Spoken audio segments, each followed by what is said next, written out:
They laughed when she crawled out of a dumpster behind Pike Place Market, called her gutter trash, vermin, a stain on the sidewalk that decent people stepped over without a second glance.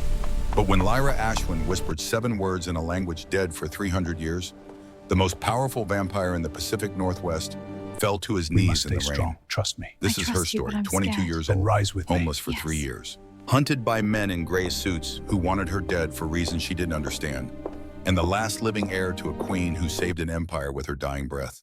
In 72 hours, Lyra would go from invisible to untouchable, from sleeping in strangers' cars to sitting beside a throne. This is how a forgotten girl brought kings to their knees. But first, she had to survive the night. The rain over Seattle wasn't gentle. It never was in November. It came down in sheets that turned the world into a gray watercolor blur, washing the filth from the streets into storm drains that couldn't handle the deluge. The kind of rain that soaked through cheap jackets and settled into your bones. Lyra Ashwin knew that cold intimately. She stood in the employee entrance of Murphy's Diner, her army surplus parka dripping onto the cracked linoleum floor. The jacket was 3 sizes too big, purchased for $2 at a Goodwill in Ballard. It smelled like mothballs and someone else's cigarette smoke. The boots on her feet were held together with duct tape. She'd worked the graveyard shift, 11 at night until 7 in the morning. 8 hours of refilling coffee cups for truckers and serving eggs to insomniacs who stared at their phones like they held the secrets of the universe. Garrett Murphy, the owner, stood behind the register with his arms crossed. He was a thick man with a beer gut that strained against his stained white shirt. His face was red. It was always red, but this morning it was the particular shade of red that meant someone was about to get fired. Lyra already knew. She could feel it in the way the other waitress, Sandra, wouldn't meet her eyes. "You stink," Garrett said. Not quietly. The morning rush was starting. People at the counter turned to look. Customers are complaining. Lyra said nothing. She'd learned that silence was safer than defense. "I gave you a chance," Garrett continued, louder now. He wanted an audience. "Let you work here even though you got no address, no references, and this is how you repay me? Coming in here smelling like a dumpster?" "I showered at the shelter yesterday," Lyra said quietly. "I'm clean." "Clean," Garrett laughed. It was a mean sound. "Look at you. Your clothes are falling apart. You look like something I'd scrape off my shoe." A man at the counter snickered. A woman in a business suit wrinkled her nose and moved her purse farther from where Lyra stood. This was the game. The one Lyra had played for 3 years. Be invisible. Don't make waves, survive, but invisibility only worked until someone decided to see you. "You're done," Garrett said. "Get out, and don't come back." Lyra felt the weight of every eye in the diner. She thought about arguing. Thought about explaining that she'd worked harder than anyone here. That she'd covered Sandra's shifts when Sandra was too hungover to show up. That she'd scrubbed floors until her hands bled because Garrett was too cheap to hire a proper cleaning crew. Instead, she turned and walked out into the rain. The door closed behind her with a sound like a coffin lid. She made it 3 blocks before she stopped in an alley and let herself cry. Not loud sobs, just quiet tears that mixed with the rain on her face. She gave herself 2 minutes. That was all she could afford. Then she wiped her eyes with the sleeve of her parka and started walking. The shelter in Pioneer Square opened at 5 in the evening. It was noon. Lyra had 5 hours to kill and nowhere to go. She walked through the market, past vendors selling fresh fish and handmade jewelry. A busker played guitar under an awning, his case open for tips. She had 47 cents in her pocket. She dropped it in as she passed. The rain had lightened to a drizzle. Seattle specialty. Not quite raining, not quite stopped. Just endless gray dampness that made everything feel heavy. Lyra found a bench under the viaduct and sat. She pulled the locket from beneath her shirt and held it in her palm. It was an ugly thing. Rusted iron on a leather cord that had broken twice and been retied with fishing line. The metal was pitted with age, rough under her fingertips. It should have been worthless, but it was the only thing she owned that mattered. Her grandmother had given it to her 3 years ago, 3 years and 2 months to be exact, the night before Evangeline died. Lyra could still see that hospital room, the fluorescent lights that buzzed, the smell of disinfectant trying to cover the smell of death. Her grandmother's hand, paper-thin skin over bird bones, gripping Lyra's wrist with surprising strength. "Listen to me carefully," Evangeline had whispered. Her voice was reedy, damaged by the cancer eating through her lungs. "This locket belonged to your great-great-great-grandmother, Catherine's daughter. It's been passed down through the women of our family for 300 years. Lyra had thought it was the morphine talking. Evangeline had been drifting in and out of lucidity for days. If you ever meet a man with eyes like burning gold, her grandmother continued, you must say these words exactly as I teach you. Do you understand? Exactly. Grandma, you need to rest. Say it with me. Evangeline's grip tightened. The debt remains unpaid until the last winter falls. The words felt strange in Lyra's mouth. The rhythm was wrong. The sounds didn't quite fit together the way English should. Again, Evangeline demanded. They repeated it 17 times, Lyra counted. By the end, her grandmother was crying.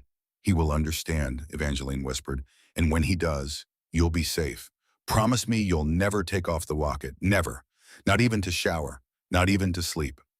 I promise. Evangeline died 4 hours later. Lyra had kept her promise. The locket never left her neck, even when she lost the apartment, even when she lost everything else. The locket stayed. She ran her thumb over the rough iron now, sitting under the viaduct with rain dripping from the concrete overhead. The metal was warm. It was always warm, no matter how cold she got. Dementia, the doctors had said.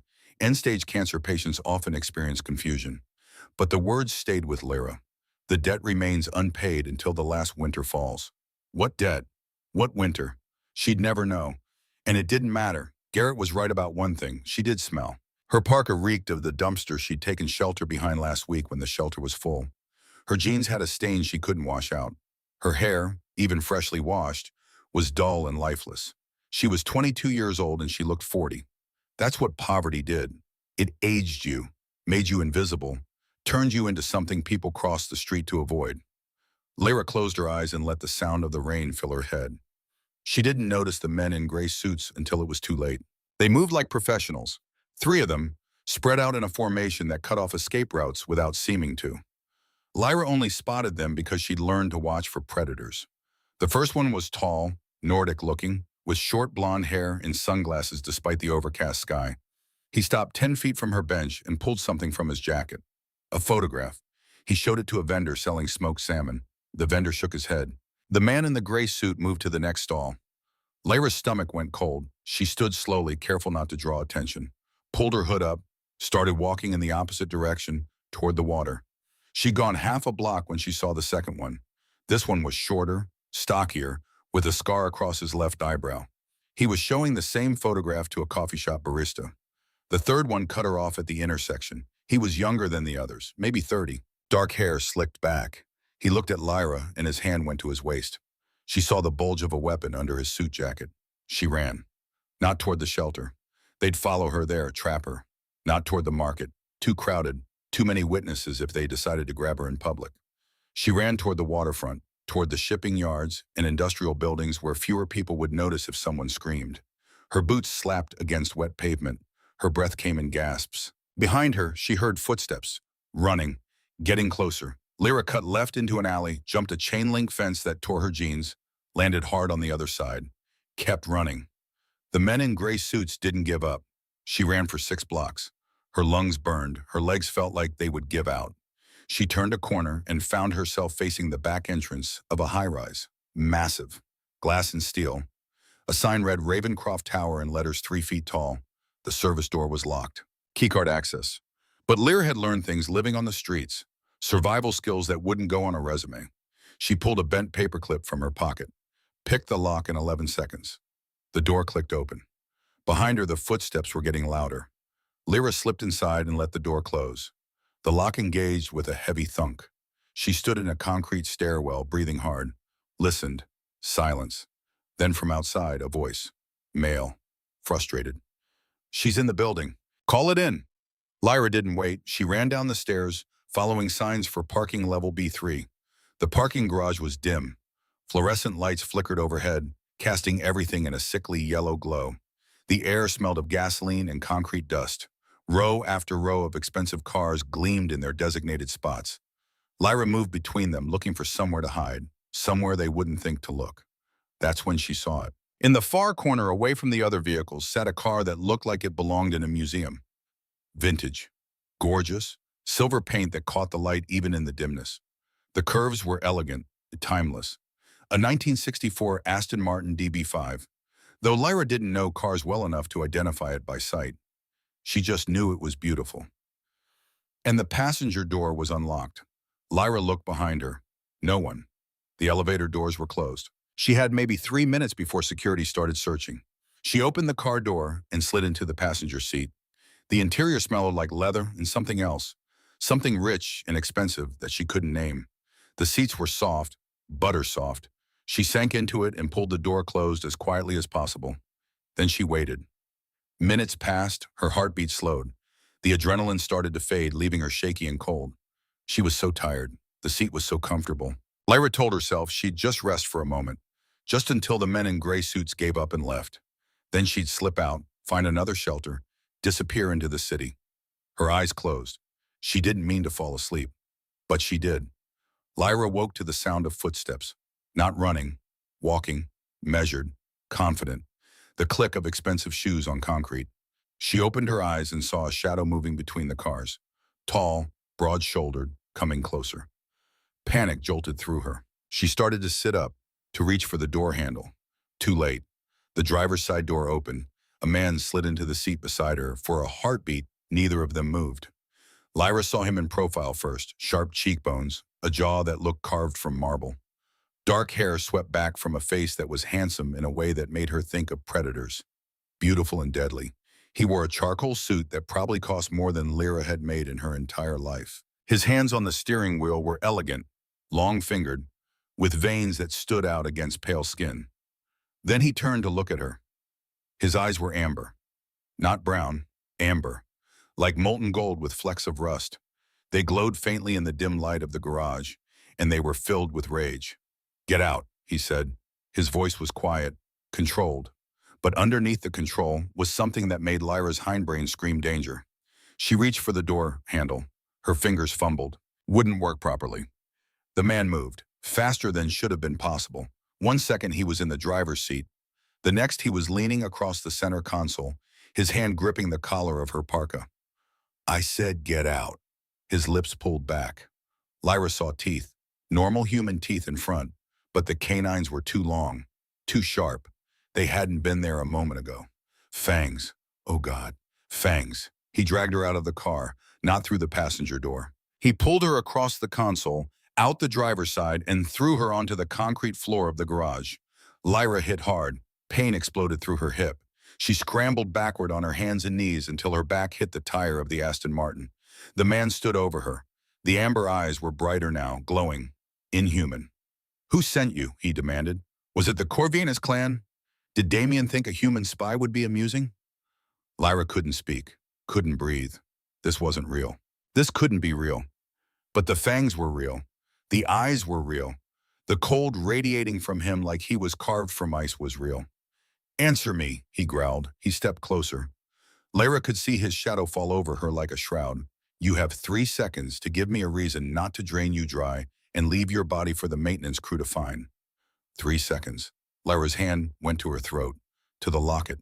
Her fingers closed around the warm iron. She didn't think, didn't plan. She just yanked the locket out from under her shirt and held it up like a shield. "Because," she choked out, tears streaming down her face, mixing with the rain that still dampened her hair. "Because the debt remains unpaid until the last winter falls." The words came out in that strange rhythm her grandmother had taught her. The sounds that didn't quite fit together right. The man froze. Completely. Utterly. Still, his eyes went wide. The rage drained from his face, replaced by something that looked like shock. Like he'd been struck. He stared at the locket, then at Lyra, then at the locket again. Then Cale Ravencroft, vampire king of the Pacific Northwest, CEO of a fortune worth billions, apex predator who had lived for 423 years, dropped to his knees on the dirty concrete floor of his own parking garage. His hand trembled as he reached toward the locket, stopped just short of touching it. "Where?" he whispered. His voice was broken, raw. "Where did you learn those words?" Lyra couldn't answer, couldn't process what was happening. This man, this creature with eyes that glowed and fangs that could tear out her throat, was kneeling in front of her like she was something sacred. "Where?" he asked again, louder now, desperate. "My grandmother," Lyra managed. "She told me before she died. She said if I ever met a man with eyes like burning gold, I should say that. She said you owed us a life." The man closed his eyes. When he opened them again, the glow had dimmed. The amber was softer. He looked at her the way someone might look at a ghost. "What is your name?" he asked quietly. Lyra Ashwin. He bowed his head, actually bowed, like she was royalty and he was a subject. Lyra Ashwin, he repeated, descendant of Isolde's bloodline. I am Cale Ravencroft. And 300 years ago, I swore an oath to protect your family until the last winter falls. He raised his eyes to meet hers. Get in the car. It wasn't a request. Lyra's legs wouldn't move. Cale stood, extended his hand. I won't hurt you. You have my word. But those men who were chasing you, they're called the Order of St. George. And if they find you before I can get you somewhere safe, they will kill you. Do you understand? Lyra looked at his hand, pale, cold, inhuman. But her grandmother's voice echoed in her memory. He will understand. And when he does, you'll be safe. She took his hand. His skin was cold, but his grip was gentle as he helped her to her feet. We need to move quickly, Cale said. He guided her back into the Aston Martin, this time into the passenger seat properly. He closed the door, moved around to the driver's side spot, and slid behind the wheel. The engine started with a purr like a satisfied cat. Where are we going? Lyra asked. Cale's hands tightened on the steering wheel. Somewhere they can't follow. Somewhere I can figure out why the last heir of Isolde is being hunted by the most fanatical vampire killers in North America. He threw the car into gear and they shot forward, tires squealing on the concrete. Lyra looked at the man beside her. This stranger, this creature, this vampire who had knelt before her because of 7 words. She should have been terrified. She was. But underneath the terror was something else. Something that felt almost like hope. For the first time in 3 years, Lyra Ashwin wasn't invisible. Someone saw her, and the world would never be the same. The spire sat on Queen Anne Hill like a crown of glass and steel. It was visible from almost anywhere in Seattle, a modern architectural marvel that seemed to defy gravity, cantilevered over the cliff edge with floor-to-ceiling windows that offered panoramic views of the city and Puget Sound beyond. Lyra stared up at it through the windshield of the Aston Martin as they climbed the private road. The rain had started again, turning the world into sheets of gray, but the building glowed from within. Warm light against the cold November darkness. This is your home? She asked. One of them, Cale said. He pressed a button on the dashboard. Massive iron gates swung open ahead of them. The spire is also the seat of the Pacific Northwest Court. My court. Court? Vampires, Cale said, pulling into a circular driveway paved with smooth river stones, are not the mindless monsters of human fiction. We have laws, structure, politics. I enforce those laws across 7 states and 2 Canadian provinces. The Order of St. George exists to destroy us. They've been hunting my kind for 800 years. He parked in front of carved oak doors that looked like they belonged on a cathedral. Killed the engine. Turned to face Lyra fully for the first time since leaving the garage. In the dome light of the car, she could see him clearly. He looked maybe 32 years old, the kind of handsome that belonged on magazine covers. But there was something ancient in his eyes, something that had seen empires rise and fall. Before we go inside, he said, I need to know, your grandmother, what was her name? Evangeline Ashwin. And her mother? I don't know. Grandma never talked about her family much. She said they were all dead. Cale nodded slowly. Evangeline would have been born in the 1940s, her mother in the 20s. Before that, the trail goes cold for me. But the locket doesn't lie, and neither do those words. He reached out slowly, giving Lyra time to pull away if she wanted. When she didn't, he touched the rusted iron with one fingertip. The moment his skin made contact, he hissed and jerked back. Smoke rose from his fingertip.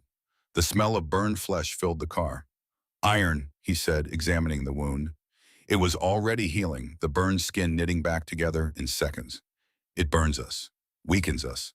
That locket has been protecting you this entire time, masking your scent, your heartbeat. That's why they couldn't find you until recently. Until I took it off, Lyra said quietly, to shower at the shelter. I only had it off for 5 minutes, but 5 minutes was enough. It sent out a signal, a beacon on the supernatural frequencies. Every vampire and hunter within 50 miles would have felt it. The Order found you first. Cale opened his door and stepped out into the rain. He moved around to Lyra's side and opened her door, offering his hand again. She took it.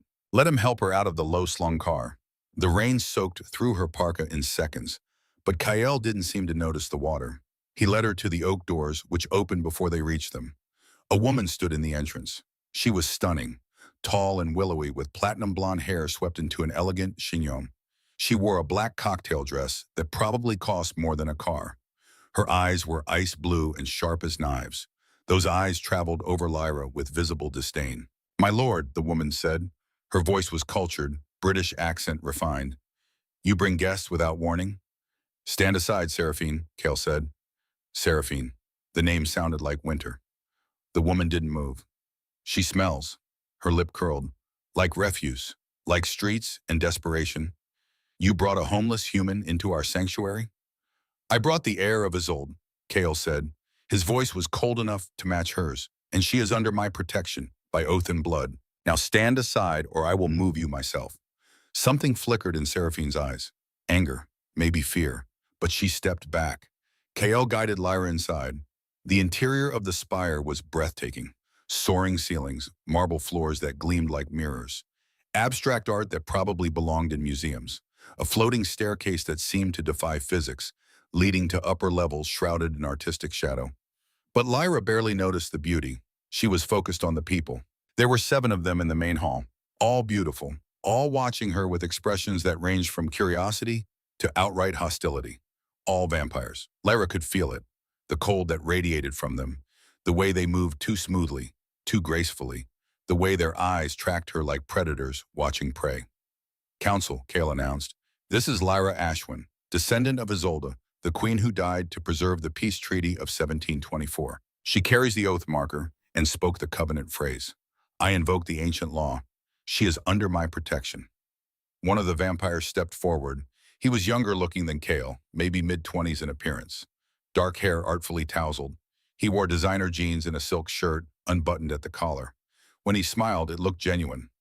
"Cassian Vale," he introduced himself, offering his hand to Lyra. "Second of the Pacific Northwest Court.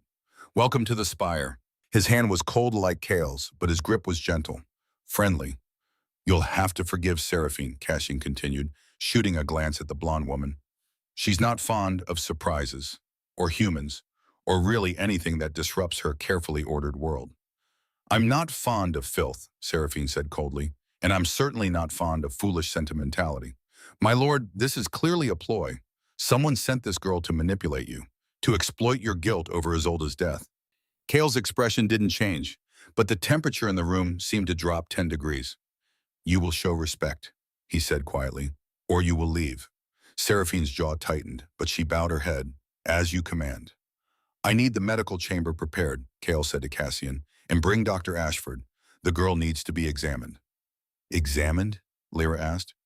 Fear spiked through her. "I'm not sick. I need to understand how the Order found you," Kale interrupted gently. "And I need to know why that locket is resonating the way it is. The examination won't hurt.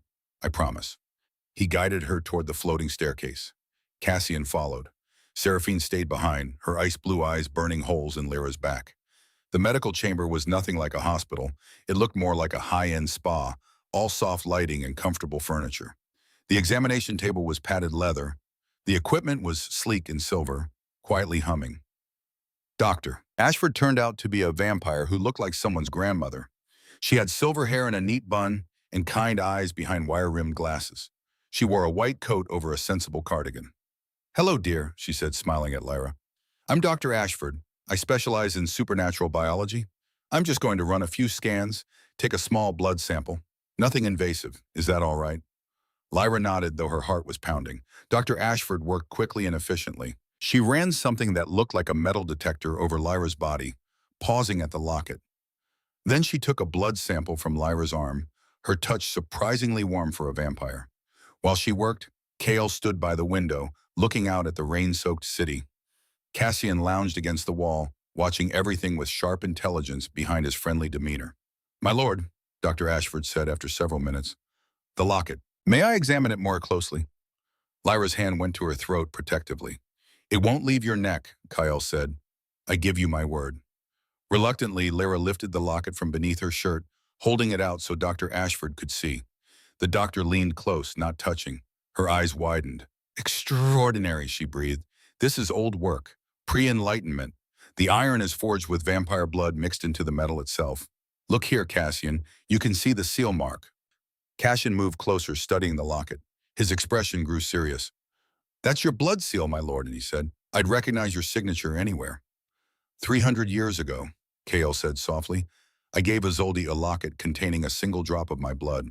It was meant to protect her, to mask her human scent from other vampires, to keep her safe while we tried to broker peace between our kinds.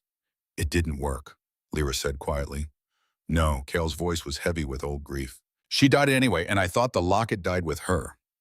The seal is cracked, Dr. Ashford said, pointing to a hairline fracture in the iron. Probably happened decades ago. That's why it's been emitting a faint signal. Every time she removes it, the crack widens slightly, and the signal grows stronger. Can you repair it? Kale asked. I can, but it will require fresh blood, yours, and it will create a significant energy spike when the seal is reforged. Every supernatural creature within 100 miles will feel it.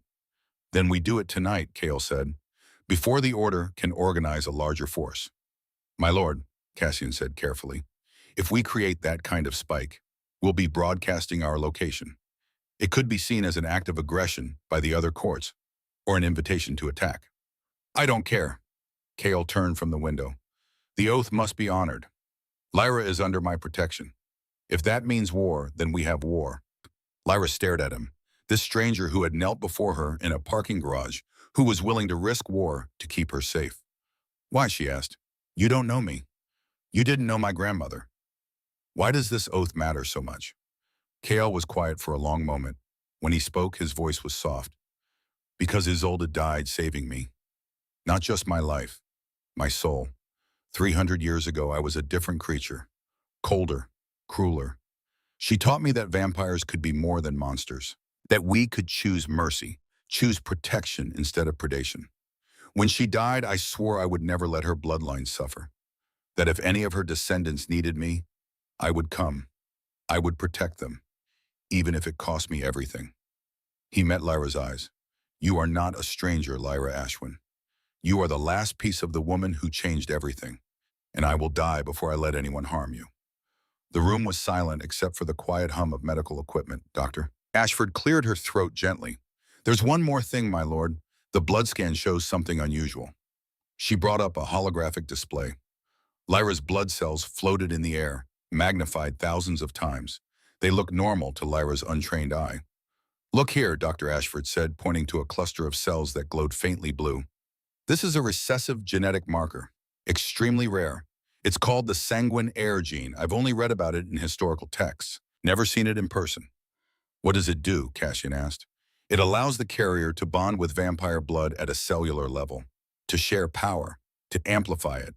In the old days, human consorts with this gene were considered sacred. They could transform a vampire's abilities, make them stronger, more dangerous. Kale stared at the hologram. Isolde had this gene? She must have. And she passed it down. It's been dormant in the bloodline for generations. But Lyra has it, active, functional. Seraphine's voice came from the doorway. Lyra hadn't heard her enter. How convenient, the blonde vampire said coldly. The homeless waif just happens to be genetically compatible with our king. This reeks of manipulation. Enough, Seraphine, Kale snapped. No, my lord, not enough. You're being played. Someone knew about this girl's bloodline, knew about the gene. They sent her here to exploit your guilt, to get close to you. I didn't ask to be here, Lyra said. Her voice was shaking but loud. I didn't ask for any of this. I was happy being invisible, safe being nobody. But men in gray suits tried to kill me, and now I'm standing in a mansion full of vampires being told my blood is special. I don't want to be special. I want to go home. You don't have a home, Seraphine said cruelly. That's the point, isn't it? You're desperate, homeless, easy to manipulate. That's enough, Kale's voice cracked like a whip. Leave now. Seraphine's eyes flashed with anger, but she turned and left, her heels clicking on the marble floor. Cassian sighed. She's scared, he said quietly. Change terrifies her. And you haven't shown interest in anyone since Isolde. This girl represents a threat to the status quo. This girl, Kale said, is not a threat. She's a person who's been through hell and deserves our protection, not our suspicion. He turned to Lyra, his expression softened. You're right, you didn't ask for this. And you're free to leave whenever you wish. But I meant what I said. The Order of St. George won't stop hunting you. They've seen you now. They know you're connected to me. If you walk out those doors, you'll be dead within a week. And if I stay, Lyra asked, if you stay, I will protect you, train you, help you understand what you are. And when it's safe, when the order has been dealt with, you can decide what you want to do with your life. No obligations, no debts. Just a chance to survive. Lyra looked at this vampire king, this ancient creature who had knelt before her, who looked at her like she mattered. No one had looked at her like that in 3 years. Okay, she whispered. I'll stay. Kale nodded. Relief flickered across his face, there and gone in an instant. Dr. Ashford will show you to a room. Get some rest. Tomorrow we begin. As Lyra followed the doctor out of the medical chamber, she touched the locket at her throat. The debt remains unpaid until the last winter falls. She was beginning to understand what that meant. And she was beginning to suspect that winter was just beginning. Lyra woke up screaming, her hands clawed at invisible attackers. Men in gray suits, footsteps in the rain, the cold muzzle of a gun pressed against her temple. But her hands didn't hit concrete. They tangled in sheets that felt like water. Egyptian cotton, thread count so high it was probably illegal.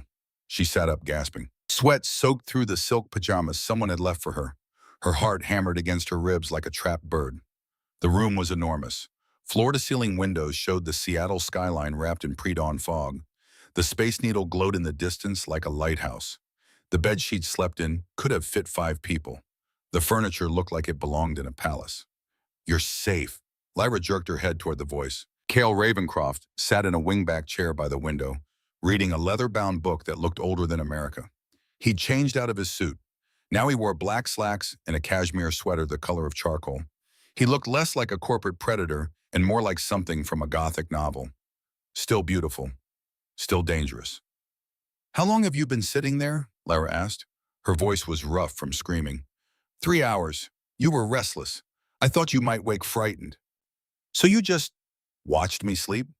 I stood guard. Ko closed the book. There's a difference. Lyra pulled the blanket around herself. The locket rested against her sternum, warm as always. What time is it?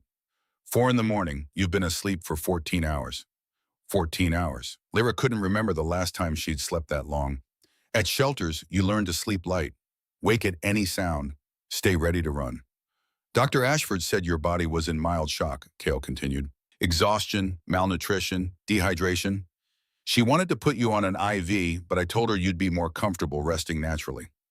Thank you. Cale stood, moved to a side table where a crystal pitcher sat beside a glass. He poured water and brought it to her. His hand was cold when their fingers touched as she took the glass. The ritual, Lyra said after drinking half the water in 3 gulps. Dr. Ashford said we need to do it tonight, to reseal the locket. Yes.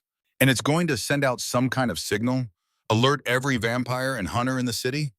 Not just the city, the region, possibly farther. Cale sat on the edge of the bed, careful to maintain distance.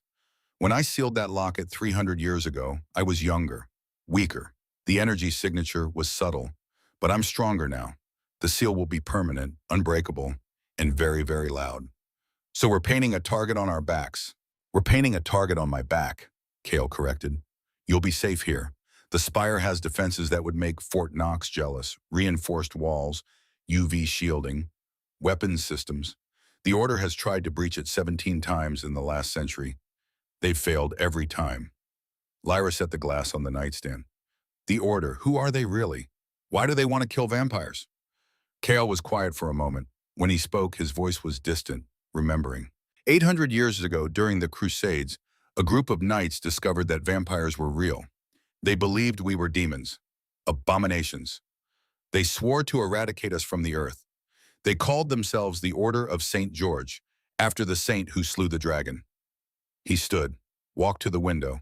His reflection in the glass was faint, ghostly. For centuries they hunted us, burned us, staked us, drove us into hiding. But vampires adapted. We learned to blend in, to use human law and human wealth to protect ourselves. We created the masquerade, the illusion that we don't exist. And for a while it worked. What changed? Lyra asked. Technology, thermal imaging, DNA analysis, satellite surveillance. It's harder to hide now. The Order adapted too. They became more sophisticated, more funded, more dangerous. They operate in cells, gray suits, silver weapons. They look like government agents or corporate security. No one questions them. And they want me dead because you're connected to me, Because your bloodline represents a bridge between human and vampire. Because the sanguine heir gene makes you valuable, and the order destroys anything valuable to us. Kale turned from the window. His amber eyes found hers in the dimness. But they won't touch you. I promise you that. Lyra believed him, and that scared her more than the order did. Breakfast was served in a dining room with a table that could seat 20. Lyra sat alone at one end, staring at more food than she'd seen in months. Fresh fruit, pastries, eggs Benedict, bacon, sausage, 3 kinds of juice, coffee that smelled like heaven. She ate slowly at first, then faster. Her stomach had shrunk from years of irregular meals, but she couldn't stop. Everything tasted so good, so real. Hungry? Cassian Vale slid into the chair across from her. He wore jeans and a vintage band t-shirt. He looked young, friendly, nothing like the ancient vampire he actually was. Starving, Lyra admitted around a mouthful of croissant. I remember that feeling, from before I was turned. Human hunger. It's different from vampire hunger. Simpler. Cassian poured himself coffee, even though Lyra suspected he didn't need it. How are you holding up? Yesterday was a lot. I'm okay. Liar. But he smiled when he said it. It's okay to be terrified. This world you've stumbled into? It's bigger and darker than you can imagine. But Kael's the best protection you could ask for. He doesn't break his promises. You've known him a long time? 160 years. He turned me during the Civil War. I was dying of gangrene in a field hospital. He gave me a choice. Die human or live as something else. I chose life. Cassian's expression went distant. Best decision I ever made. He taught me everything. How to survive. How to hunt without killing. How to exist in the human world without being discovered. He's more than my king. He's my brother. There was genuine affection in Cassian's voice. Loyalty. Lyra relaxed slightly. What's going to happen today? She asked. Today, you rest. Recover. Tonight, the ritual. Kael's already preparing the library. It's the most secure room in the spire.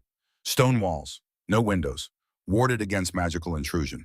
Whatever happens when that seal is reforged, we'll be ready. And after? Cassian's smile faded. After, we see who comes knocking. Lyra spent the afternoon exploring the spire. It was impossible to get truly lost. The layout was too logical, but she wandered anyway, trying to understand this place that was supposed to keep her safe. The architecture was stunning. Modern minimalism mixed with Gothic touches. Stone archways, vaulted ceilings, but also clean lines. Glass, light. She found a library that could have swallowed her entire childhood home. A gym that looked like something from a science fiction movie. An indoor pool that glowed with underwater lights. And everywhere, vampires. They watched her, some with curiosity, some with suspicion. One, a male vampire with scars across his face, looked at her like she was dinner. She hurried past him. She was heading back to her room when she heard crying. Not adult crying, a child. The sound came from behind a closed door at the end of a hallway. Lyra knew she should keep walking, mind her own business, but the crying sounded so broken, so lost. She opened the door. The room inside was sparse, a bedroom but bare. No decorations, no warmth, just a bed and a small figure huddled in the corner. A girl. She looked maybe 8 years old, dark hair tangled around a face streaked with tears. She wore a white nightgown that was too big, sleeves hanging past her hands. When she saw Lyra, she hissed. Her eyes flashed red, fangs dropped. Hey, Lyra said softly. She didn't move into the room, just stood in the doorway. I'm not going to hurt you. The girl hissed again. She pressed herself tighter into the corner, as if trying to disappear into the wall. What are you doing? Lyra turned. Seraphine Blackthorn stood in the hallway, ice blue eyes narrowed. I heard crying, Lyra said. And you thought you'd interfere? That child is feral. She was turned against her will. Rogue vampire. We've been trying to rehabilitate her for weeks. She attacks anyone who gets close. She's scared. She's dangerous. She's a child. Lyra looked back at the little girl. Something in those red eyes looked familiar. The fear, the feeling of being trapped with no way out. What's her name? We don't know. She won't speak. Lyra turned back to the girl. Slowly she sat down in the doorway, not entering the room, just being present. My name's Lyra, she said quietly. I'm scared too. I don't understand what's happening. Everything's too big and too strange, and I don't know if I'm safe here. The hissing stopped. I used to sleep in alleys, Lyra continued, behind dumpsters, under bridges, anywhere I could hide. I was always cold, always hungry, always scared someone would hurt me. Do you know that feeling? The girl's eyes were still red, but she was listening. I had a grandmother once. She used to sing to me when I was scared. Would you like me to sing for you? Seraphine made a disgusted sound. This is ridiculous. You can't. Let her try. Kale's voice. He stood behind Seraphine, arms crossed. His expression was unreadable. Lyra didn't wait for permission. She started humming. The lullaby her grandmother had sung. Simple melody, wordless, just sound and comfort.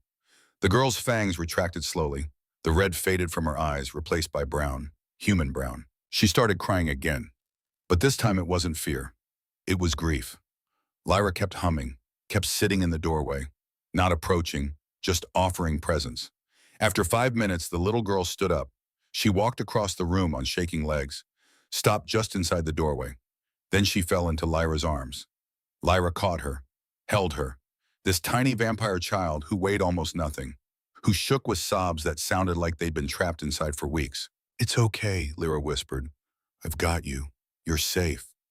The girl clung to her like a drowning person clings to driftwood. Kale's voice was soft when he spoke. Her name was Emma. She was 8 when a rogue turned her in an alley in Portland.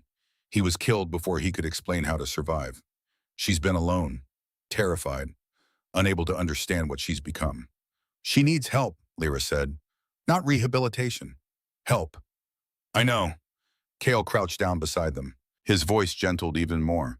Emma, can you hear me? The girl nodded against Lyra's shoulder. You're safe here. No one will hurt you. Lyra will stay with you as long as you need. Is that acceptable? Another nod. Kale stood. He looked at Lyra over the child's head. Something in his expression had shifted, softened. The court has tried for 3 weeks to reach her, he said quietly.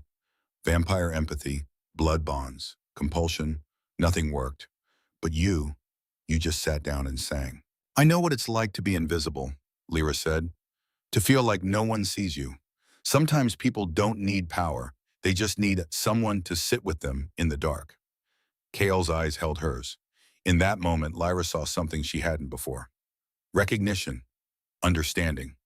Your value isn't your bloodline, Wendy said. It's this, your humanity.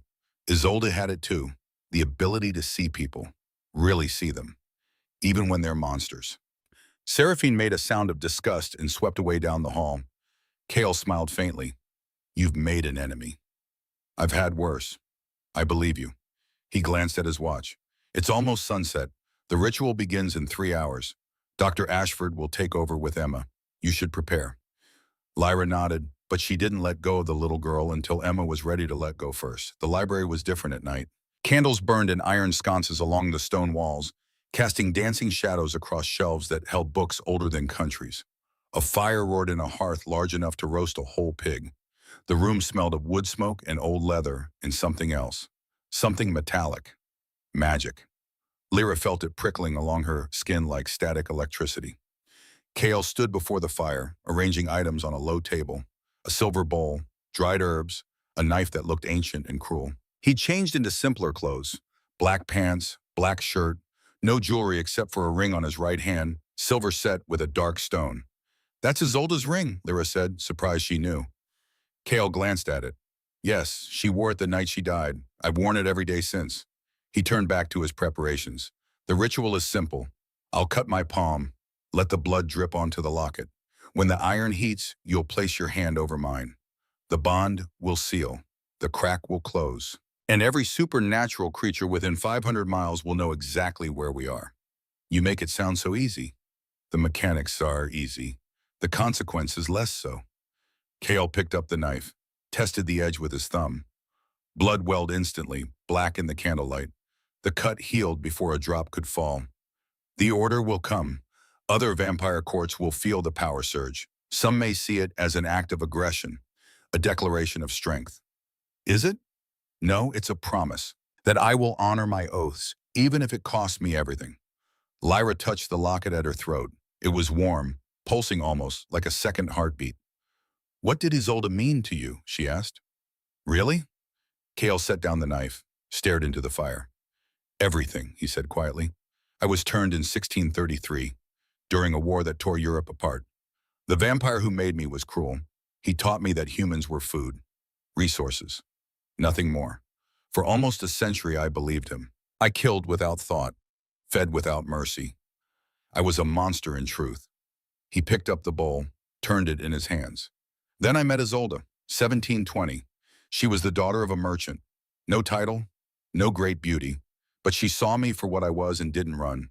She asked me questions about what it felt like to be immortal, whether I remembered being human, if I ever got lonely. Kale's voice cracked slightly. No one had asked me that in 100 years. No one cared if a monster got lonely. But she did. She looked at me and saw a person, not a predator, and slowly she changed me, made me remember what it meant to be human, good, capable of more than just hunger. You loved her. I did, not romantically. She was married, had children. But I loved her the way you love someone who saves your soul, who reminds you that you're more than the worst thing you've ever done. Kale set down the bowl, faced Lara fully. She died negotiating a peace treaty between vampires and humans. A secret accord that would have changed history, but some vampires didn't want peace. They wanted war, domination. They poisoned her, made it look like fever. By the time I realized what had happened, she was dying, and all I could do was make her a promise, that her bloodline would always have my protection, that I would never forget what she taught me. He held out his hand. So yes, Lyra, this ritual matters. You matter. Not because of your blood, but because you're the last piece of someone who made me want to be better than I am. Lyra took his hand. His skin was cold, but his grip was gentle. I'm ready, she said. Kale picked up the knife. This will hurt me, he warned. Silver burns, but I need the pain. It focuses the magic, makes the seal stronger. He pressed the blade to his palm and cut deep. He didn't make a sound, but Lyra saw his jaw clench, saw the way his hand trembled and his blood, dark as ink, welled from the wound.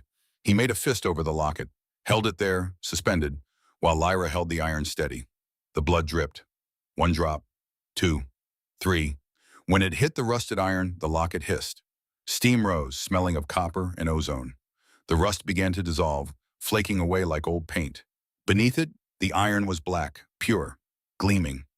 Now, Kale said through gritted teeth, place your hand over mine. Lyra reached out. Her hand looked small compared to his. Fragile, she pressed her palm against the back of his fist. The world exploded. Not physically, but inside her, behind her eyes, a rush of images and sensations that weren't hers. She saw through Kale's eyes, saw Isolde, a woman with kind eyes and dark hair streaked with gray. She was dying, her skin fever pale, her breathing shallow. But she smiled at Kale, reached up to touch his face. Promise me, she whispered. The debt remains unpaid until the last winter falls. Protect them. My daughters, my granddaughters, all of them. Promise. I promise, Kale choked out. And he was crying, tears like blood running down his marble face. The vision shifted. Lara saw other memories. Kale as a young man, human, dying on a battlefield. The vampire who turned him, cruel and beautiful. 100 years of darkness, of killing, of becoming something inhuman. Then Isolde again, asking questions, making him laugh, reminding him what kindness felt like. The memory of her death. Not fever, murder. A vampire lord with eyes like ice, forcing poison down her throat while Carol was away. We cannot have peace. Humans are cattle, nothing more. The rage, the grief, the 300 years of guilt that followed. But then the memories shifted again, and Lyra realized Kyle was seeing her memories too. Her childhood, her grandmother's death, the 3 years on the streets, the cold, the hunger. The night she'd been cornered by 3 men in an alley and had to fight her way out with a broken bottle. The shelters that turned her away. The jobs she couldn't get because she had no address. The way people looked through her like she was glass. The way she'd learned to be invisible because it hurt less than being seen and still rejected. Emma's crying face. The way Lyra had sat in the doorway and just been present. Because sometimes that's all anyone needs, to know they're not alone. Kale gasped. His hand tightened over hers. The locket between them glowed white hot, bright as a star. The cracks sealed with a sound like thunder. Then the light faded. Kale and Lyra knelt on the floor together, hands still joined, breathing hard. The ritual was complete, but something had changed. Kale looked at her with eyes that held recognition. understanding. He'd seen all of her, every dark corner, every survival instinct, every moment of strength and breaking. And she'd seen him. The monster, the man, the creature torn between what he was and what he wanted to be. Lyra, he whispered. His voice was raw. She didn't know what to say, didn't know how to explain what had just passed between them. Something deeper than words, deeper than blood, a bond. Then the alarm started screaming. Red light flooded the library. A klaxon blared loud enough to rattle the ancient books on their shelves. Kale was on his feet instantly, pulling Lyra up with him. "What's happening?" she shouted over the noise. "They're here." Kale's eyes had gone full amber, glowing in the red emergency lighting. The order, faster than I expected. The library doors burst open. Cassian ran in, dressed in tactical gear, a sword strapped to his back. 50 of them, he panted.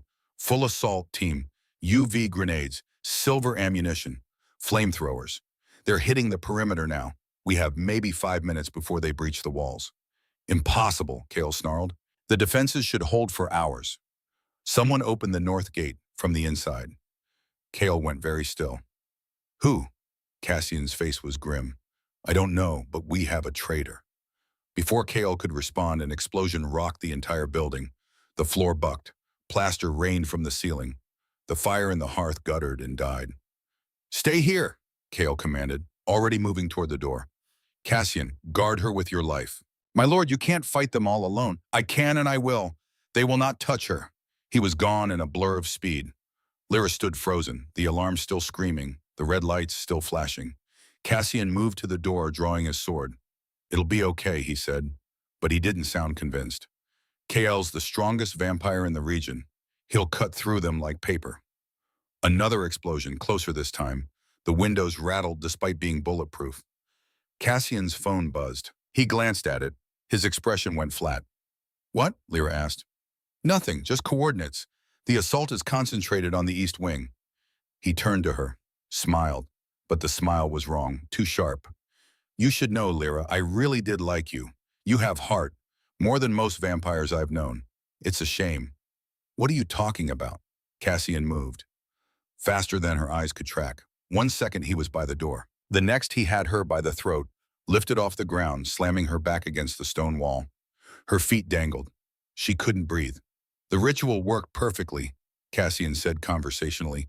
Big energy spike. Every hunter in the state felt it. I made sure they were ready, positioned, waiting. Lyra clawed at his hand. Her vision started to gray at the edges. You, she choked out. Traitor.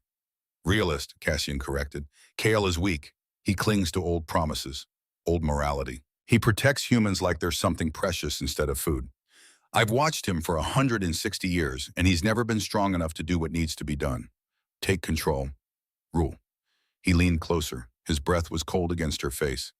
But with you dead, the oath is broken. Isolde's bloodline ends, and Kael will finally have nothing left to make him weak. He'll be the monster he's supposed to be, and I'll be at his right hand, guiding him, shaping him. Kael will kill you, Lyra gasped. Kael will never know. I'll blame the Order. Say they broke through before I could stop them. Say I fought valiantly, but you died in the crossfire. He'll grieve, then he'll rage, and that rage will make him unstoppable. Cassian's grip tightened. Lyra's lungs burned. Her heartbeat pounded in her ears. This was it. After everything. After surviving 3 years on the streets. After finding something like safety. She was going to die in a library, killed by a man pretending to be an ally. Her hand scrabbled at her throat. Touched the locket. Still warm, still pulsing. The debt remains unpaid. Lyra stopped fighting Cassian's grip. Instead, she grabbed the locket, yanked it hard. The leather cord snapped, and she drove the iron into Cassian's eye. He screamed, a sound of pure agony that drowned out the alarms. Dropped her instantly, staggering back, clawing at his face. Iron-burned vampires. And Lyra had just stabbed a chunk of it directly into his brain. She hit the ground hard, gasped for air, scrambled away on hands and knees. Cassian ripped the locket from his eye socket, threw it across the room. His face was a ruin. The flesh around the wound was smoking, blackened, melting. You little bitch, he hissed. The wound wasn't healing. Iron poisoning. I'll make this slow. I'll make you beg. He started toward her. Then the library doors exploded inward. But it wasn't Kael. It was worse. Men in gray suits, order hunters, 6 of them, armed with silver-tipped assault rifles and eyes that held nothing but hate. They saw Lyra, saw Cassian, and opened fire. Silver bullets tore through the air. Cassian moved with desperate speed, using his vampire reflexes to dodge. But he was wounded. Slow. A bullet caught him in the shoulder. He spun, fell. Lyra ran, not toward the hunters, toward the only exit she could see. The window. It was bulletproof, reinforced. But she grabbed a heavy iron candlestick from the table and swung with all her strength. The glass spiderwebbed. Didn't break. Behind her, Cassian was fighting. She heard the wet sounds of violence. Dreaming, Lyra swung again. The window cracked. Again. It shattered. Cold night air rushed in, carrying rain and the sound of battle from below. She looked down. 3 stories up. A drop that would kill her. But staying meant certain death. Lyra closed her eyes. Thought of her grandmother. Of Emma.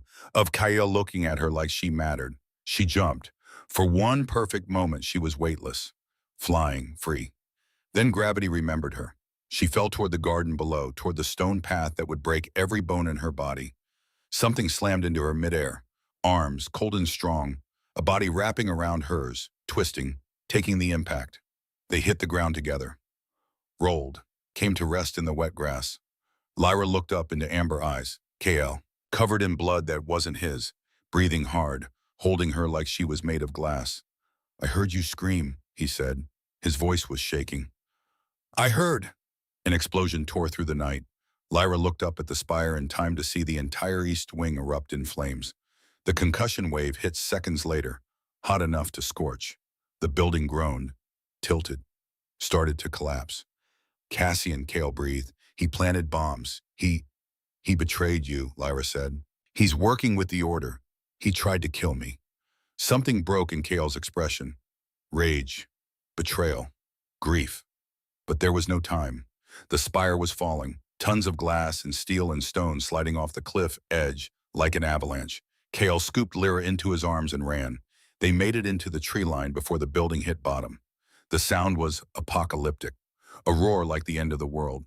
Then silence. Lyra looked back. The spire was gone. Just rubble and fire and smoke, rising into the rain. "My home," Kale whispered. 300 years. Gone. He was still holding her. His arms trembled. Not from weakness, from emotion. "Are you hurt?" he asked. "I'm okay. You?" "I'll heal." But he didn't let her go. They stood in the rain, in the trees, watching the only sanctuary Lyra had ever known burn. "Where do we go?" she asked. Kale was quiet for a long moment. Then he straightened, set her gently on her feet. "I have a bunker. Old Prohibition-era smuggling tunnel. Half a mile from here. We go there. We regroup. And then we make them pay." His eyes were glowing so bright they lit the darkness. All of them. The bunker was exactly what it sounded like. Concrete walls, bare bulbs, the smell of stale air and old secrets. But in the center, like a sleeping beast, sat a car. A 1969 Ford Mustang, matte black, looking like violence given form. Kale stumbled as they entered, caught himself against the car. That's when Lyra saw the wound. A piece of rebar, silver-coated, protruding from his left shoulder. It must have hit him during the explosion. The flesh around it was black, rotting. "Oh God," Lyra breathed. "It's nothing," Kale said. But his voice was weak. His skin had gone gray. "That's not nothing. That's silver poisoning. It's stopping my healing." He tried to smile. Failed. "I've had worse." He collapsed. Lyra caught him. Barely. He was heavy, all muscle and bone and immortal weight. She managed to guide him down to the concrete floor, propping him against the bunker wall. His eyes were flickering, amber to hazel and back, the glow dying. "You need to pull it out," he said. "I can't. I'm not a doctor. I'll kill you." "I'm already dying." Kale grabbed her hand. His grip was weak. "Listen to me. Silver stops our regeneration. The longer it stays in, the more poison spreads. You have to remove it. Now." Lyra looked at the metal spike. It was lodged deep, near the bone. Pulling it would cause massive damage, but leaving it would kill him. "Okay," she whispered. "Okay." She found a bottle of bourbon on a shelf, poured it over her hands, over the wound. Kale didn't even flinch. Bad sign. She gripped the rebar with both hands. It was cold, slick with blood. "On 3, she said. 1, 2. She didn't wait for 3. She pulled. Kael screamed. It was a sound of pure agony. Inhuman. The sound of something ancient and powerful being torn apart. The rebar came free with a wet, sucking sound. Blood poured from the wound, black and thick. Lyra threw the metal across the bunker, grabbed a towel from the emergency supplies, pressed it hard against the wound. "Stay with me," she pleaded. "Kael, stay with me." His breathing was ragged. His eyes rolled back. But slowly, so slowly, the wound began to close. The black flesh turned gray, then pale, then white. Healing. Finally healing. Kael's eyes focused on her. Still amber, but dimming to something softer. "You saved me," he whispered.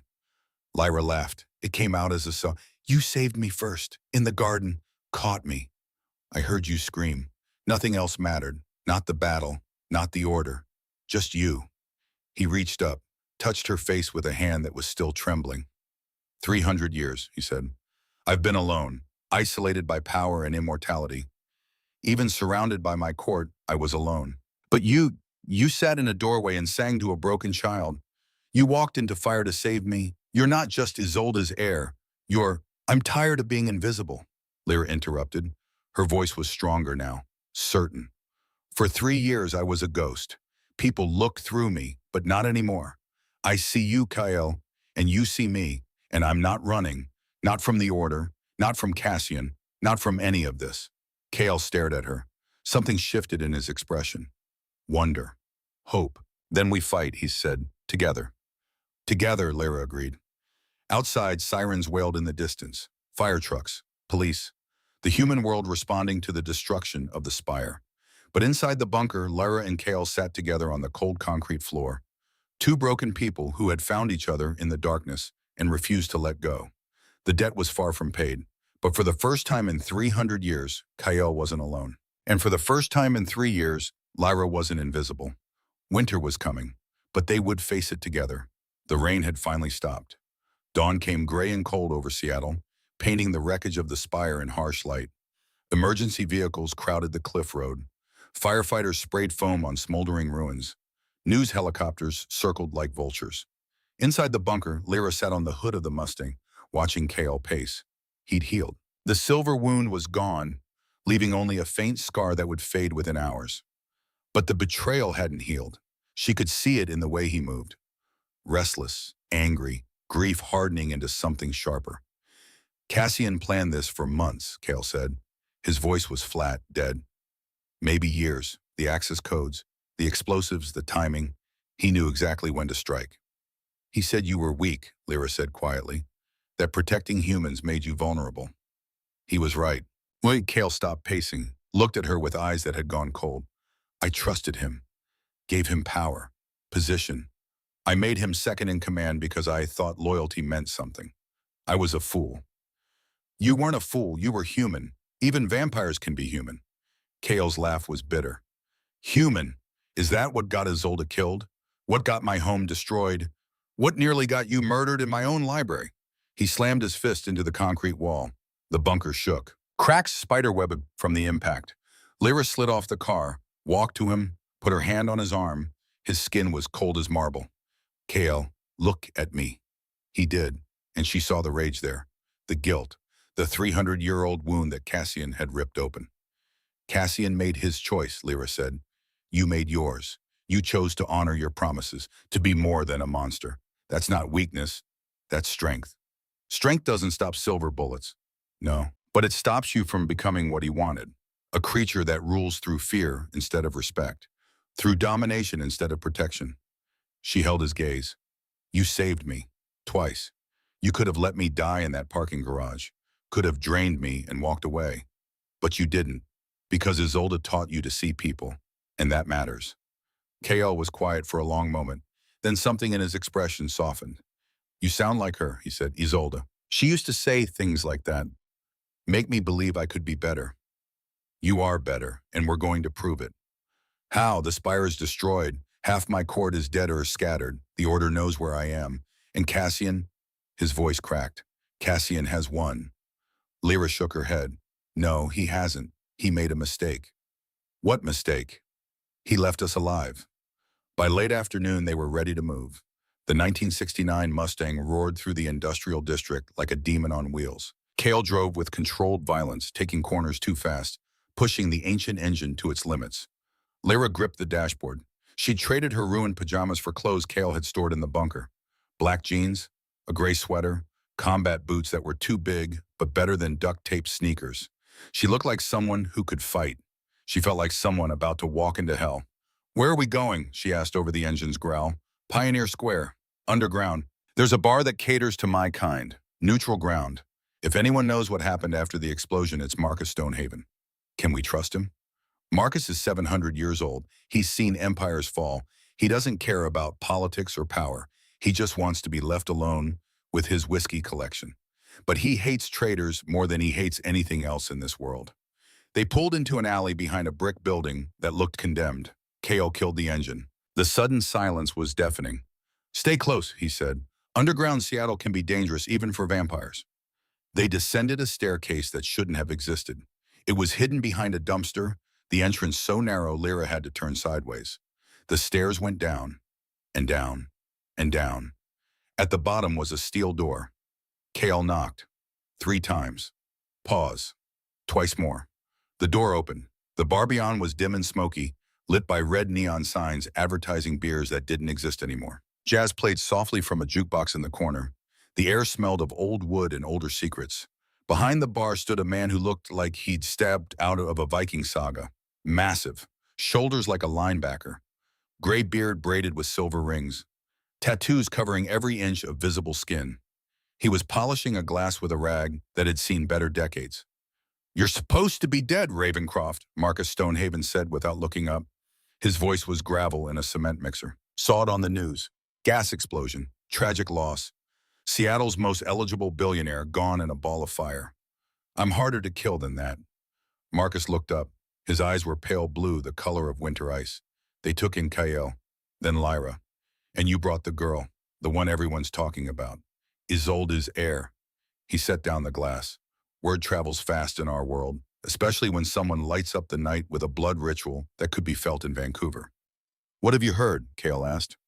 Marcus poured 3 fingers of whiskey into a clean glass, slid it across the bar to Cale. "I heard Cassian Vale called an emergency council 30 minutes after the spire fell. Said you died in the attack. Said the order broke through your defenses and you sacrificed yourself fighting them off. Very heroic. Very tragic." Cale's hand tightened on the glass. And he's holding a coronation tonight. Obsidian Hall. Says the Pacific Northwest Court can't be without a king. Says he'll take the burden. Reluctantly, of course. With deep sorrow and heavy heart. How many support him? Marcus shrugged. Most of the court. They're scared. The order's been hitting vampire strongholds up and down the coast. Portland, Vancouver, Spokane. 3 courts destroyed in the last week. People want a strong leader. Someone who'll fight back. Cassian's promising war. Protection. A return to the old ways when vampires didn't hide.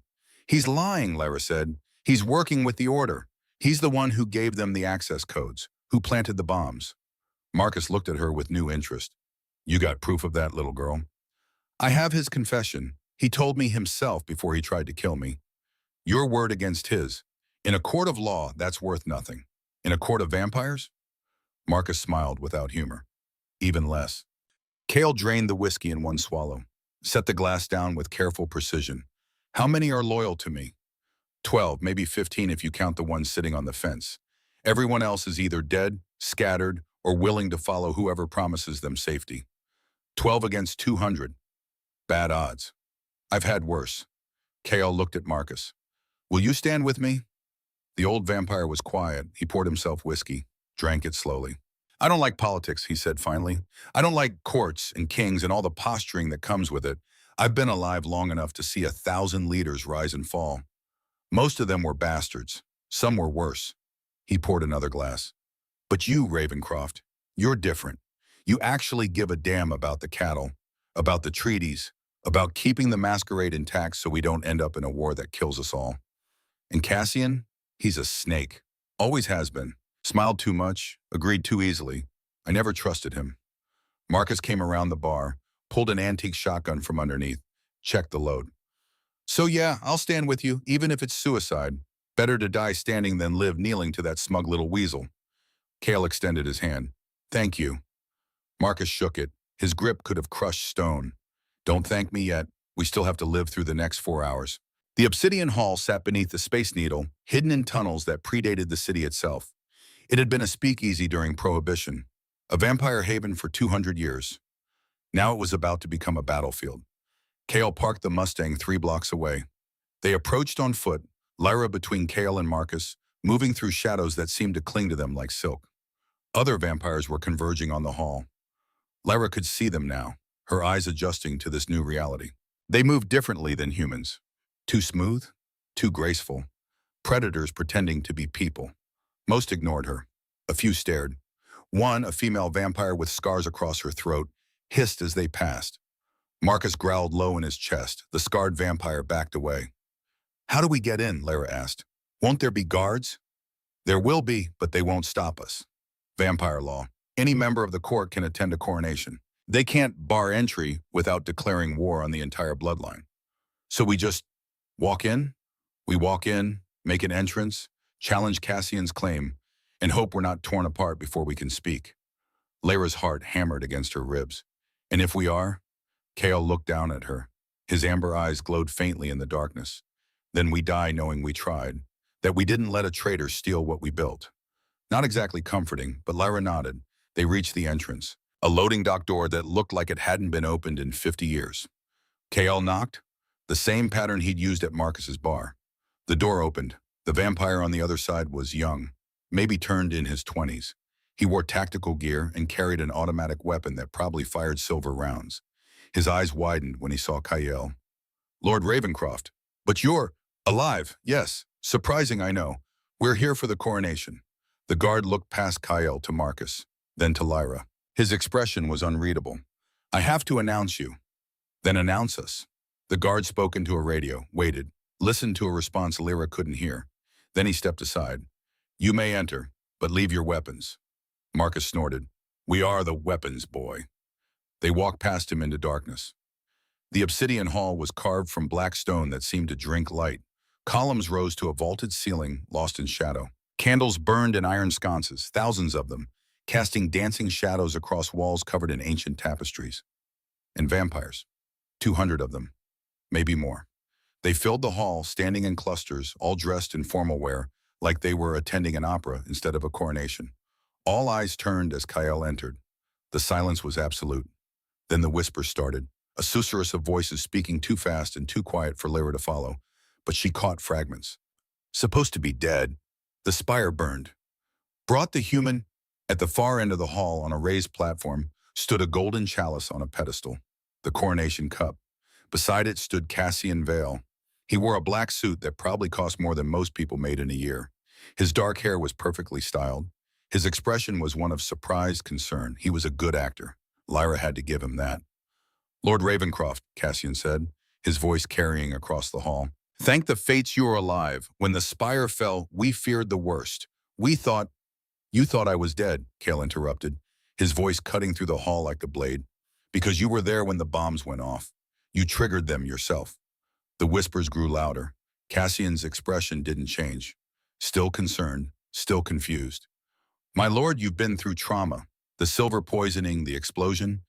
You're not thinking clearly. Perhaps you should rest. Let Dr. Ashford examine. I'm thinking perfectly clearly. Cale walked down the center aisle. The crowd parted before him like a sea. You betrayed me, gave the order our security codes, planted C4 in the support columns. Tried to murder Lyra in my own library while I fought the hunters you led inside. He stopped at the base of the platform, looked up at Cassian with eyes that burned. You're a traitor, and I challenge your claim to this court. The hall erupted, vampires shouting. Some in support of Kyle, most in confusion, a few in open hostility. Cassian raised his hand. The noise died. Lord Ravencroft, he said sadly, I understand your pain. Your home is destroyed. You've lost so much. But these accusations are unfounded. I have served you loyally for 160 years. Why would I betray you now? Because you're weak, another voice said.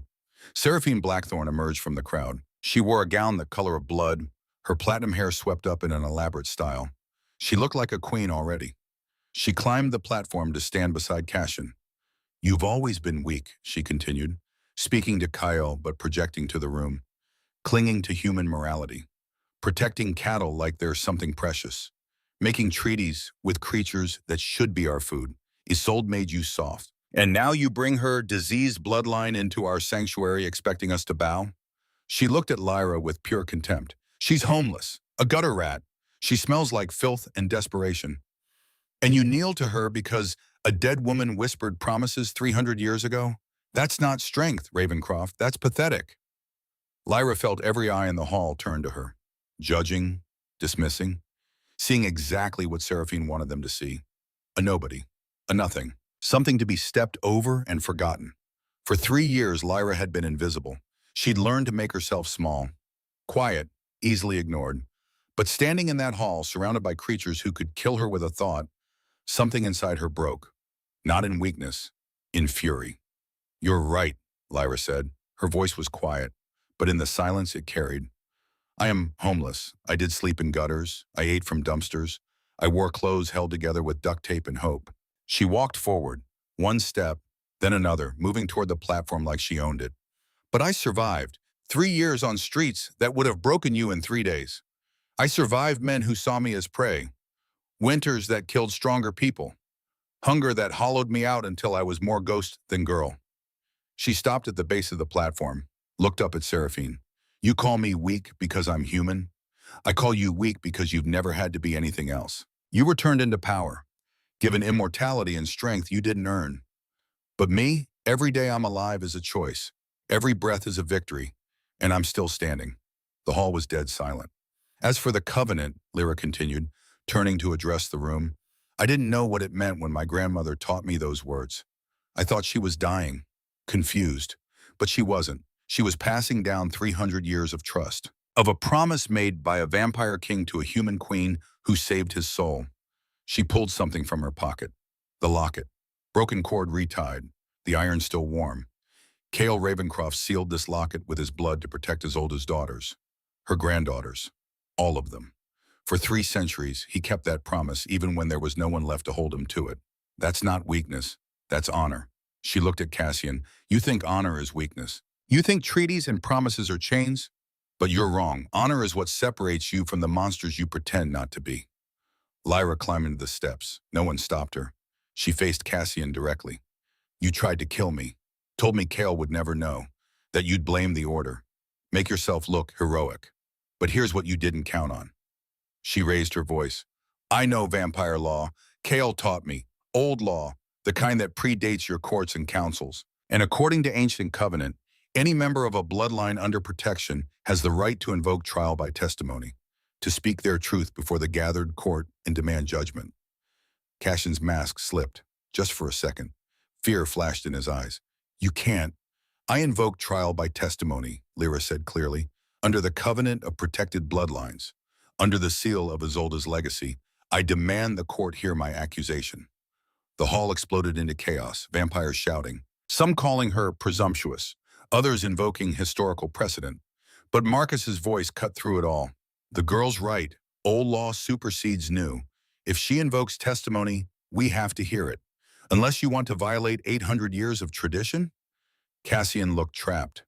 Seraphine leaned close to him, whispered something Lyra couldn't hear. Cassian straightened, smiled, the charming mask back in place. Of course. By all means, let the human speak. We have nothing to hide. But his hand moved, subtle, a gesture to someone in the crowd. Lyra saw it, saw the vampires moving, surrounding the exits, cutting off escape routes. This was a trap. They'd let her speak, then they'd kill her, blame it on hysteria, on human fragility, and there would be no one left to contradict Cassian's story. Cassian Vale tried to murder me, Lyra said. Her voice was steady. 2 hours after the blood ritual, while Kyle fought the Order hunters in the garden, Cassian came to the library. He grabbed me by the throat, lifted me off the ground, told me I was going to die so Cale would have nothing left to make him weak. She looked around the room, meeting eyes, refusing to be cowed. He said he'd open the gates, let the hunters in, planted the bombs himself, said Cale would never know, that he'd blame the Order and use Cale's grief to reshape him into a weapon. Lies, Seraphine hissed. She's a desperate human trying to save herself. I have proof. Every head turned. Dr. Ashford emerged from the crowd, the kindly vampire grandmother with wire-rimmed glasses. She held a tablet. I performed a medical scan on Lyra when she arrived at the spire, Dr. Ashford said. Part of that scan was a genetic archive, blood sample, tissue sample, DNA record, standard procedure for anyone entering the court's protection. She tapped the tablet. A holographic display appeared above it. Lyra's throat, bruised, fingerprints clearly visible. These injuries occurred between the ritual and the explosion. The bruise pattern matches Cassian Vale's hand exactly. Size, pressure points, even the ring he wears on his right hand left an impression. She swiped. Another image. The iron locket, one side stained dark. This is vampire blood, not KL's. The DNA signature is different. I ran it through our database. It's a match for Cassian Vale. I stabbed him in the eye, Lyra said quietly. With the locket. It was the only way to get free. Dr. Ashford nodded. Cassian visited medical this morning. Claimed he injured himself during the battle with the Order, but the wound was consistent with iron poisoning. To the eye socket, exactly as Lyra described. The room was silent. Cassian's expression had gone cold, and the mask finally dropped. So what? He said. So I touched her. So we argued. That's not proof of betrayal. No, a new voice said, but this is. Marcus held up a phone. On the screen, text messages glowed. Found this on one of the hunters that we killed at the perimeter. Dead man's phone, password protected, but I've been around long enough to know a few tricks. He started reading. Northgate access code 7734. Disable UV sensors at 2200 hours. Ravencroft will be distracted during ritual. Strike then. Signed, CV. He looked up. CV, Cassian Vale. You gave them everything. Times, codes, weak points. You orchestrated the entire attack. Cassian stared at the phone, at Marcus, at the 200 vampires watching him. Then he laughed. It was a cold sound, empty of humor. Fine, he said. You want the truth? Yes, I did it. I opened the gates. I planted the bombs. I tried to kill the human rat. He turned to face the room. Because Ravencroft is weak. He's been weak for 300 years. Ever since that human whore Isolde got under his skin and convinced him we should protect the cattle, that we should hide, bow, scrape, live in the shadows like we're the ones who should be afraid. His voice rose. But we're not the ones who should be afraid. We're apex predators, immortal, powerful. We should rule this world, not hide in it. And I'm tired of pretending otherwise. Seraphine moved beside him. As am I. She raised her hand. The vampires who had been moving toward the exits stopped, turned, their eyes glowed red. Thralls, vampires under compulsion, slaves to Seraphine's will, 50 of them. You can't win, Ravencroft, Cassian said. I have the numbers, I have the power, and I have something you'll never have. What's that? The willingness to burn the world to get what I want. He reached into his jacket, pulled out a detonator. I have bombs planted in 6 safe houses across the city. 6 locations where vampires are sheltering with their human families. Children, lovers, the ones stupid enough to think the masquerade means something. His thumb hovered over the button. You can try to stop me, but if you do, I push this button, and 50 innocent vampires die along with 200 humans. Or you can kneel, accept me as king, and I let them live. Cale stared at him. Lyra saw the calculation in his eyes. The impossible choice. Save the court, or save the innocents. Don't, Lyra whispered. Don't give him what he wants. I can't let them die. If you kneel, they die anyway. Eventually, he'll kill anyone who remembers you, anyone loyal. He'll purge the court and rebuild it in his image. You know that. Cale's jaw tightened. He knew she was right. So what do we do? Lyra looked at Cassian, at the detonator, at the 50 thralls surrounding them. Then she looked at the locket in her hand, warm, pulsing, sealed with Cale's blood, connected to his power. She'd felt it during the ritual, the rush of his strength, his centuries of accumulated power flowing through their joined hands. The ritual, she said quietly, when you sealed the locket, I felt your power, felt it become part of me. The sanguine heir gene, Cale said, understanding dawning. You can amplify my abilities, share my strength. More than that, I can give you my strength, my humanity, the thing that makes me able to resist compulsion, to fight thrall commands. She met his eyes. Drink from me, take what you need, and I'll take what you can give. We'll be stronger together than he could ever be alone. Lyra, Our only chance, unless you have a better idea. Kale looked at her. This woman who had been invisible for 3 years, who had survived on scraps and hope, who stood before 200 vampires and refused to bow. It will hurt, he warned. The bond. It's not gentle. I know. Lyra held out her wrist. Do it anyway. Kale took her hand, gentle despite the violence to come. He pulled her close. His lips brushed her ear. Thank you, he whispered, for seeing me, for staying, for being stronger than I could ever be. Then his fangs sank into her wrist. The world exploded into light. Not physical light, but power, raw and ancient and vast as the ocean. Lyra felt Kale's strength pouring into her, felt his 423 years of existence, his battles, his losses, his unrelenting will to survive. But more than that, she felt him drinking from her, taking her humanity, her resilience, the strength that came from surviving without power, from being nothing and choosing to become something anyway. Their souls met in the space between heartbeats and became something new.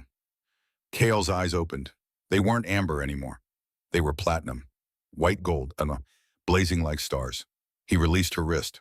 The wound closed instantly. When he turned to face Cassian, he didn't look like a vampire king. He looked like a god. You made a mistake, Kale said. His voice resonated, echoed in the stone hall like thunder.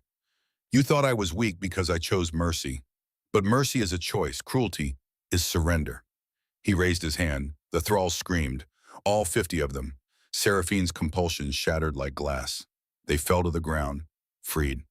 You thought you could threaten innocence and I would kneel. But I've been protecting innocence for 300 years.